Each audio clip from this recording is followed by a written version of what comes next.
So I am thrilled about this Virginia election. I mean, I just got there. It obviously turned the entire tide of the state. I mean, the minute I walked in, everybody just said, oh, okay, let's vote Republican. I love when I have that effect on people. Probably if I'd stayed in California, Larry Elder would be governor by now. Sorry, Larry. But moving to Virginia was a good move. Like I said, he didn't win by enough. But the shocking thing to me has been the clash between the media and reality. I always say reality has a voice, and this was reality speaking up, and I'll tell you why. But let's just look at this first.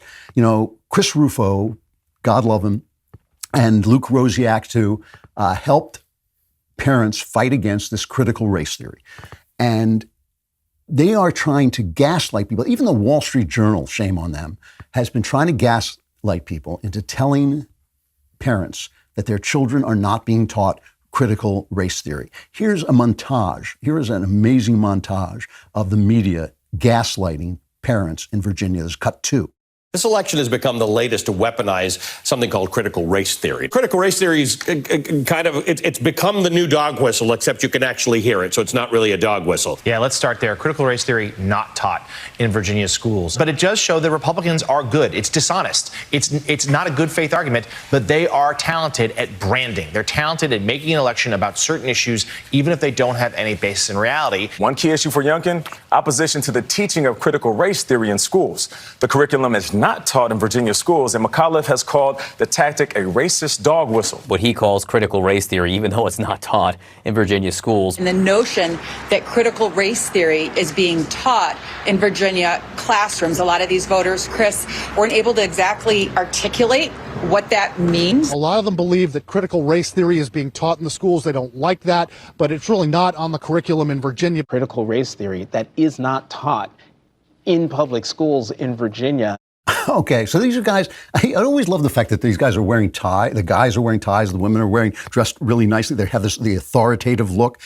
It's like they go to work in the morning and it's like their kids say, what do you do for a living, Daddy? Well, I lie to people, son. I go on and I lie, hoping that they'll believe me and do what I want them to do instead of what's right to do. That's my job. You know, how do you live with yourself like that? Terry McAuliffe, the other guy running to retake the governorship. He'd been governor before.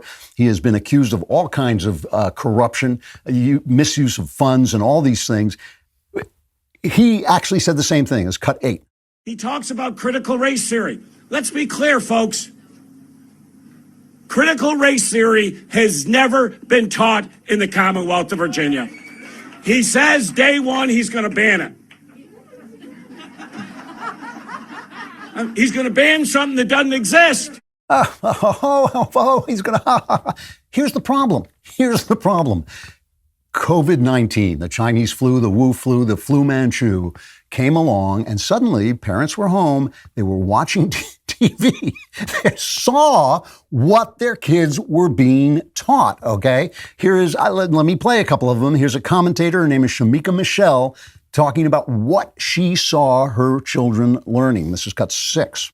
Technically, they are not teaching critical race theory, but I don't care what you call it. What you can't take away from parents is the ones that listened over the Zoom calls for the last year. You can't take away the experience from them of hearing the foolishness that their children were being taught. I don't care what name you give it or what you call it. You are not going to teach my little black kids that because of their black skin, they aren't going to make it. Because of their black skin, they aren't going to be anything. And I don't think it's fair that you teach little white kids because of their white skin that they're privileged or they're inherently evil. You can't take away the experience that parents have had over the last year. So you can get on TV and you can lie and you can, say, well, technically it's not critical race theory or whatever. You can say that, but you cannot take away what we experienced during this pandemic and listening to what our children were learning.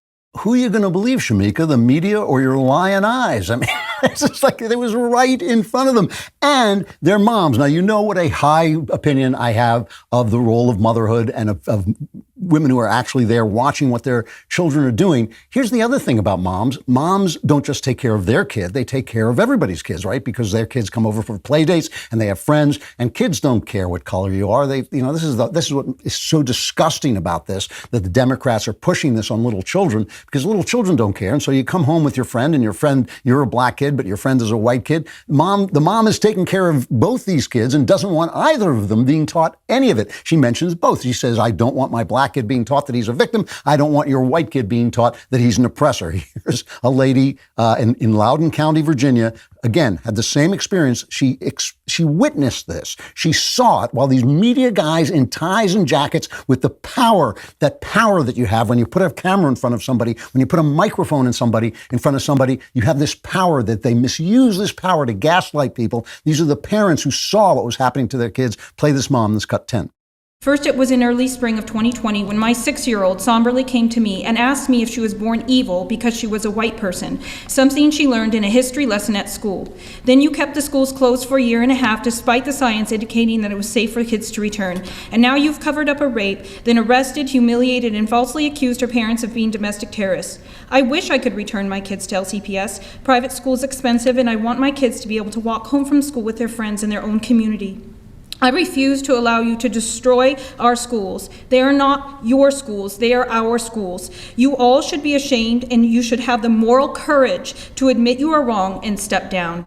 If I were on the school board and heard that speech, I would be turning to the guy next to me and go, are we the baddies? Because that is a pretty damning statement. So here's, of course, the truth, the trick. Critical race theory, which is it's a garbage theory. It is a garbage theory, but it is an intellectual theory, right? Nobody is stupider than intellectuals. Critical race theory is not on the curriculum in schools. So that's why they can get up and say that and convince themselves they're not lying, and convince you that they're not lying. It's not on the curriculum in schools. It's on the curriculum of the teachers' schools. The teachers are being taught it, and then they infuse it not just into classes about race or history, but into math, into everything. They infuse it into everything. In math, they say, well, you're penalizing people on the basis of being wrong because rightness is a white concept. Here is a guy, Tony Kinnett, his name is. He is an administrator from one of the biggest school districts in Indiana, and here he is explaining how this works. This is cut 14. When we tell you that schools aren't teaching critical race theory, that it's nowhere in our standards, that's misdirection. We don't have the quotes and theories as state standards per se. We do have critical race theory in how we teach. We tell our teachers to treat students differently based on color. We tell our students that every problem is a result of white men, and that everything Western civilization built is racist. Capitalism as a tool of white supremacy. Those are straight out of Kimberly Crenshaw's main points, verbatim in Critical Race Theory, the writings that formed the movement. This is in math, history, science, English, the arts, and it's not slowing down. If students of color have lower reading scores, it's because of inequity. Therefore, we take from the white students and give to the color students. That's Richard Delgado, straight out of CRT and Introduction. All teaching is political, with reality and facts taking the back seat. That's Dr. Gloria Ladson-Billings, who outlined how she saw critical race theory fleshed out in public schools in 1995. When schools tell you that we aren't teaching critical race theory, it means one thing. Go away and look into our affairs no further. Right. And there's a little grain of truth in this, in that education is coercive to some degree, right? You have to teach children some values. You teach them that the history of America is either a good history or a bad history. It doesn't mean, when I went to school, which was, I think, 1722, they taught us that American history was a good history, but that didn't stop them from teaching us about the evils of slavery. It didn't stop them from teaching us about racism. We knew what all those things were. We understood that, but we understood that we were basically a good country putting forward this new idea of freedom that had spread throughout the world. And we knew this because every now and again a siren would go off and we would hide under the desks because we thought the Soviet Union, a slave state, was going to drop a nuclear weapon on us. So we understood that, yes, we were a country full of bad people, just like every other country, but there were countries that were much worse than ours because our idea was better. So now the media lies, right? McAuliffe lies, the Democrat candidate for governor lies. All these parents are watching with their eyeballs their own children being indoctrinated to this racist idea. And I don't care how complicated you think it is. It's racial essentialism to say that whiteness is a thing. You hear them talk about this. Well, whiteness is the problem. And of course, if you said, well, I think blackness is the problem, everybody would reel in shock because, of course, both sides would be wrong. Just because they're wrong doesn't mean we should be wrong. It is not some color that's the problem. It is the broken evil of human beings and situations too. Of course, poverty is difficult and creates a certain kind of criminal. Wealth creates a different kind of criminal. There are plenty of criminals on Wall Street too. So the parents show up, and this is a central issue of the CRT, and Glenn Youngkin, God love him, he wins the election. He's now the governor-elect of Virginia. And here's how the liberal media, at least, reacts to this election. This is cut 3.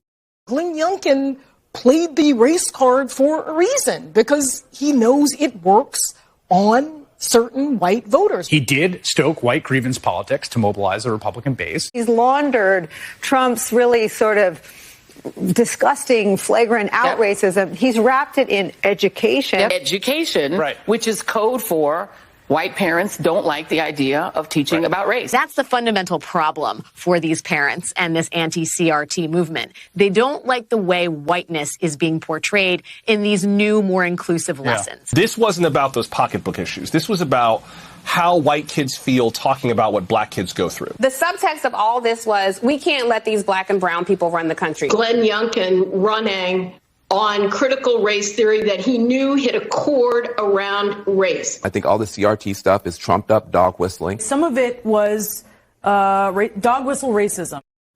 I have to tell you something. This is kind of an aside, but it is absolutely true. The older I get, and I am now hot Gandalf. I mean, I am I have gotten to be an aged old fellow.